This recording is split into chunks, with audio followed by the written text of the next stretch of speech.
السلام علیکم my dear students of class 7 بحریہ فاؤنڈیشن کالج نوشہر افروز. ڈیئر اسٹوڈنٹس، میں ہوں آپ کی اردو ٹیچر اردو کی کتاب کے ساتھ. ڈیئر اسٹوڈنٹس،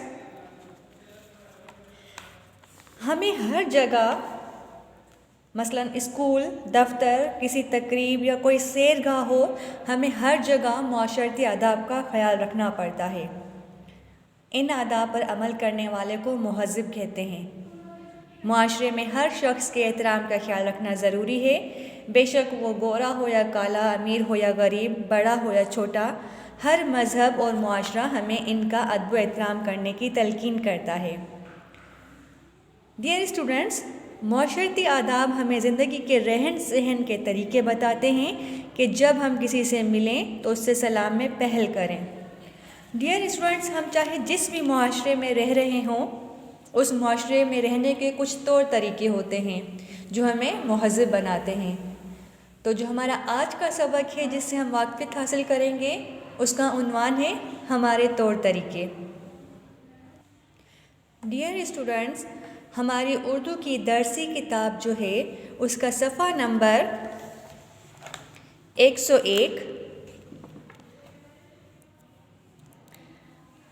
صفحہ نمبر 101 پر ہمارا آج کا عنوان ہے ہمارے طور طریقے.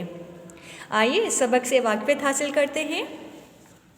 معاشرے میں رہنے والا ہر فرد، چاہے وہ کسی مذہب یا نسل سے تعلق رکھتا ہو، کوئی بھی زبان بولتا ہو، اس کا تعلق کسی بھی پیشے سے ہو، ہمیں ان کی قدروں کا احترام کرنا چاہیے. یہ آداب معاشرت کا ایک اہم حصہ ہے. لفظ اقدار جمع ہے قدر کی. اس سے مراد وہ باتیں اور خیالات ہیں جو ایک فرد کے لیے ذاتی لحاظ سے بہت اہمیت رکھتے ہیں. ڈیئر اسٹوڈنٹس، انسان کو صحت مند اور پرامن زندگی گزارنے میں جو بنیادی اقدار ہیں وہ بہت مدد فراہم کرتی ہیں. اس کے علاوہ آداب معاشرت میں مؤثر انداز میں بات چیت کرنا بھی شامل ہے. بولتے وقت بہترین الفاظ کے ساتھ نرمی سے بات کی جائے. چیخ چیخ کر بولنا مناسب نہیں ہوتا. بے معنی اور فضول باتوں سے اجتناب کرنا چاہیے. اخلاق سے گری ہوئی گفتگو سے پرہیز کیا جائے اور کوشش کی جائے کہ کوئی ایسی بات نہ کی جائے جس سے دل آزاری کا پہلو نکلتا ہو. تحقیق کے بغیر کوئی بات نہ کی جائے. سچائی سے کام لیا جائے اور جھوٹ سے بچا جائے. ڈیئر اسٹوڈنٹ، صفحہ نمبر 102 پر ایک مزید پیراگراف سے واقفیت حاصل کرتے ہیں. پیراگراف نمبر 2، دوسروں کے بارے میں ہمیشہ مثبت سوچ رکھیں. بدگمانی سے بچیں. ہر سنی سنائی بات کو بغیر تحقیق آگے پھیلانا بگاڑ کا باعث بن سکتا ہے.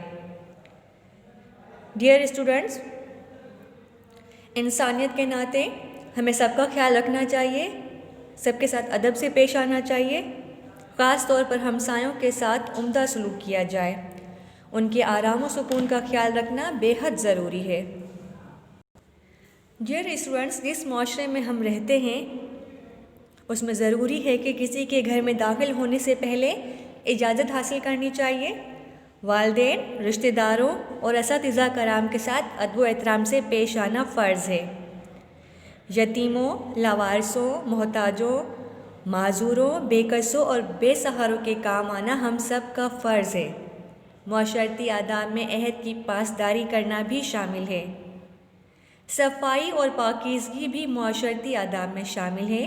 ہمیں اپنے لباس اور گھر کے علاوہ اپنے گلی، محلے، اسکول، دفتر، گاؤں اور شہر کو بھی صاف ستھرا رکھنا چاہیے. اگر ہم ان معاشرتی آداب پر دل و جان سے عمل کریں تو ہمارا معاشرہ زمین پر جنت کا نمونہ پیش کرے گا. ہر شخص اطمینان اور سکون سے زندگی گزارے گا اور ہمارا پیارا وطن ترقی کرے گا. ڈیئر اسٹوڈنٹس، امید کرتی ہوں کہ آپ کو آج کا سبق سمجھ آ گیا ہوگا. سبق سے منسلک ہماری کچھ مشق ہیں، آپ نے وہ بھی حل کرنی ہے. آئیے ہم مشق کو سمجھتے ہیں. پہلے سب سے پہلے صفحہ نمبر 103 پر سوال نمبر 3 موجود ہے، واحد جمع لکھیے۔ ان میں ملے جلے الفاظ ہیں، واحد بھی جمع بھی۔ واحد کی آپ جمع لکھیں گے، جمع کی آپ واحد الفاظ لکھیں گے۔ اس کے بعد سوال نمبر 5 دیے گئے الفاظ کو مترادف اور متضاد لکھیے۔ یعنی کہ آپ 3 کالمز بنائیں گے اپنی رف کاپی پر۔ ایک میں آپ لکھیں گے الفاظ، پھر اس کے مترادف اور پھر اس کے متضاد۔ اب جیسے یہاں پر ایک لفظ ہے امن، امن کا مترادف ہوگا سکون، یعنی کہ ایک ہی معنی والے الفاظ۔